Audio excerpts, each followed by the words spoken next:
Buen día, compañeros. Nosotros somos el grupo A3 y nos corresponde hablar sobre la NIA 300, planificación de la auditoría de estados financieros. Nuestro grupo está conformado por Rudy Amílcar Pelicó, William Graviel Chaperno, David García y su servidor Josué Everardo Chay. Actividades de planificación.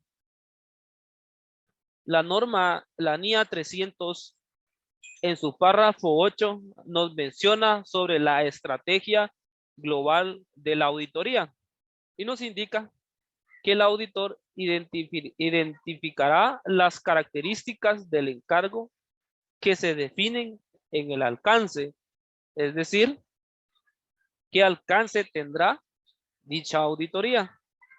Determinará los objetivos del encargo en relación con los informes a emitir con el fin de planificar el momento de la realización de la auditoría y la naturaleza de las comunicaciones requeridas.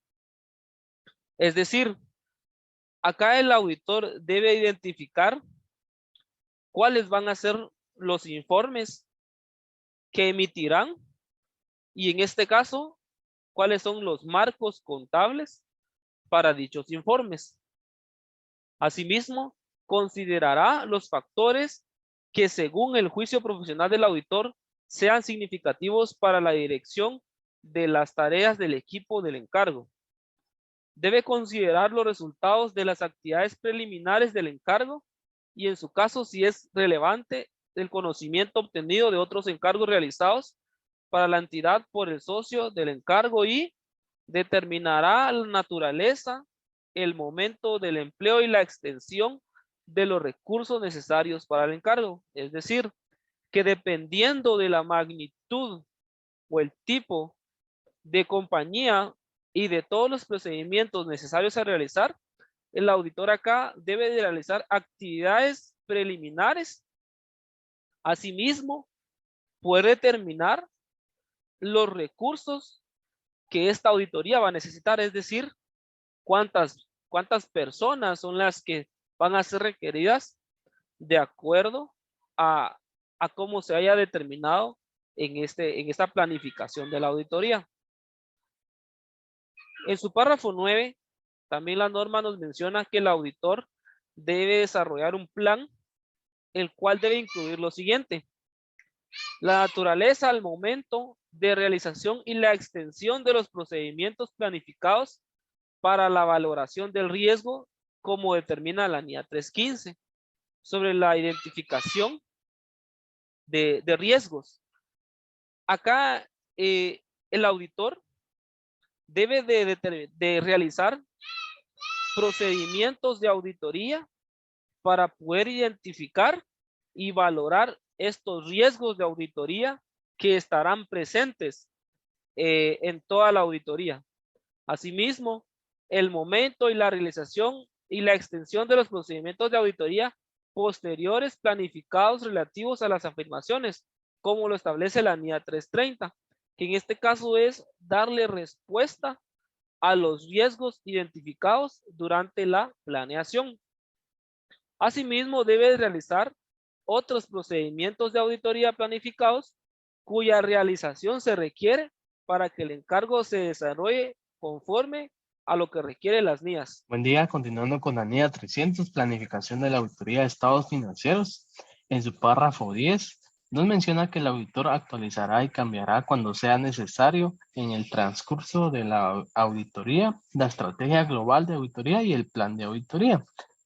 Esto podemos ampliarlo en el apartado 15, que nos indica que como consecuencia de hechos inesperados durante la realización de la auditoría, de cambios en las condiciones o de la evidencia de auditoría obtenida de los resultados de los procedimientos de auditoría, el auditor puede cambiar su estrategia global de auditoría. Por ejemplo, si en la estrategia inicial fue una confianza en controles de la entidad, la auditoría pues se reestructuró con esa estrategia, pero sin embargo, durante la revisión o realización de auditoría, se determina que no se puede confiar en controles, el equipo de auditoría puede cambiar su estrategia a una auditoría más sustantiva.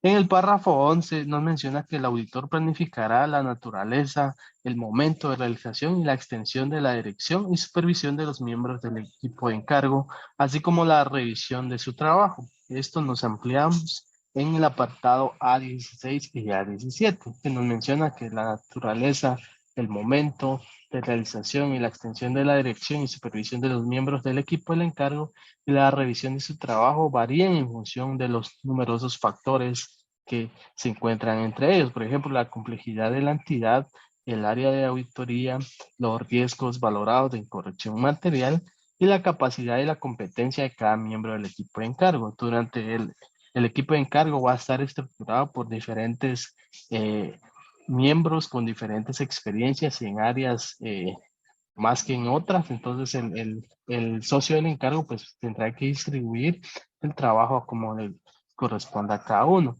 No, en el apartado A15, pues nos menciona si el socio del encargo realiza toda la auditoría, pues no sé, al final no se va a plantear cuestiones relativas a, a la dirección, bien sea porque no, porque está metido entonces dentro de la auditoría y no puede ver de otro punto de vista los temas importantes que surgen de la auditoría. Por eso es aconsejable consultar a otros auditores experimentados o a la organización profesional del auditor en el caso que el socio auditor sienta que no está cumpliendo o se está desviando de estos temas o no se está planteando las preguntas importantes que puedan para poder realizar la auditoría. Continuamos hablando de la documentación.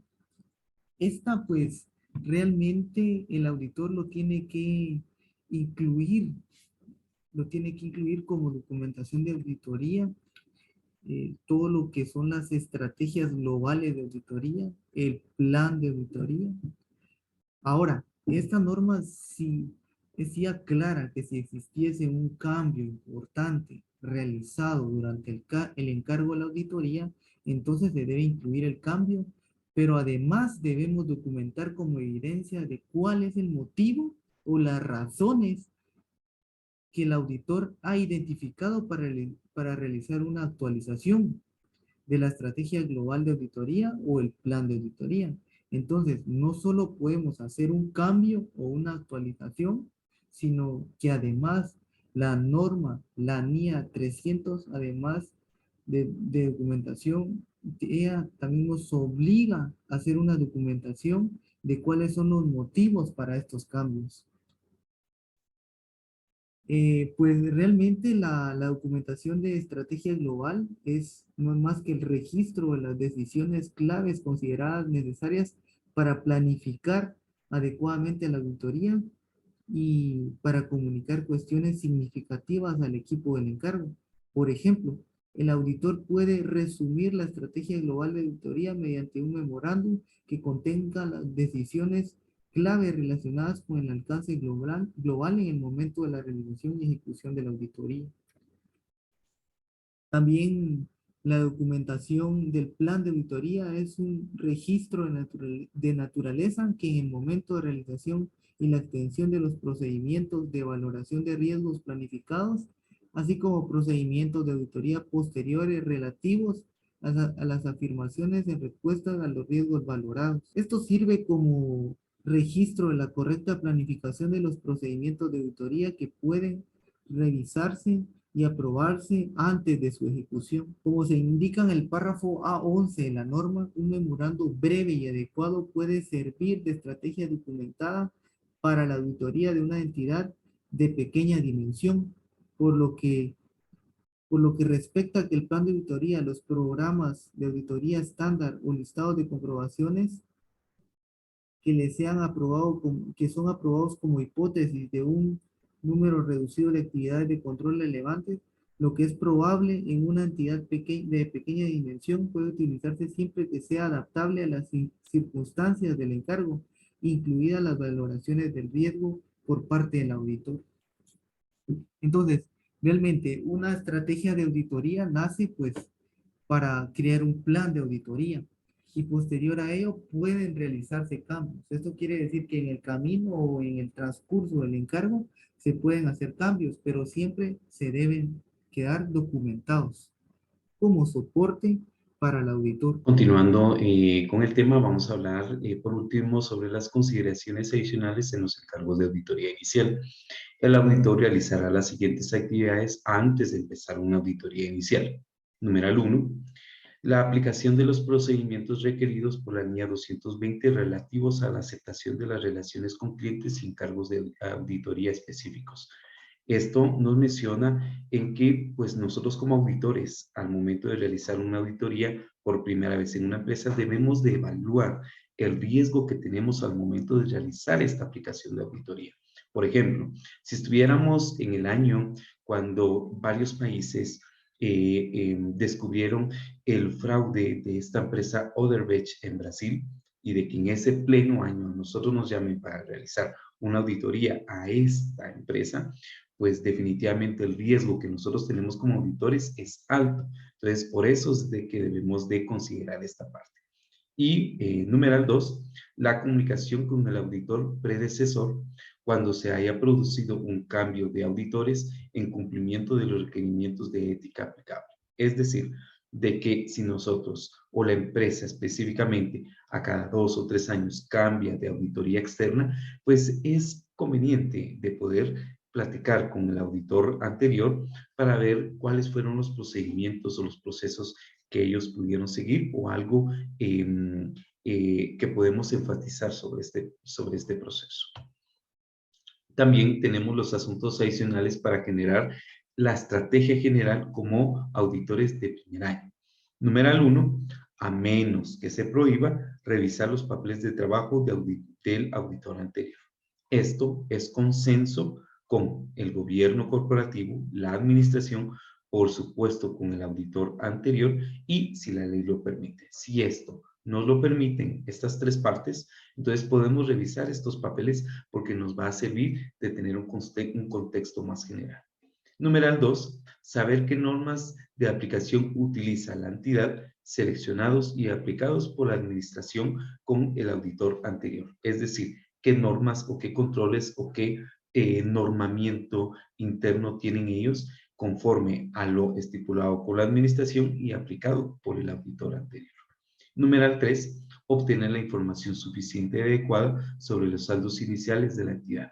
Nosotros debemos de tener toda la documentación suficiente y adecuada sobre estos saldos porque esto nos va a permitir tomar la estrategia general. Y numeral 4, otros requerimientos de control de calidad como otro socio o personas especializadas en alguna materia. Por ejemplo, si nosotros vamos a realizar una auditoría a una petrolera, debemos de tener una persona como químico o algo experto en la materia para ver si la patente que ellos tienen con respecto a este petróleo o a este combustible cumple con los requerimientos necesarios.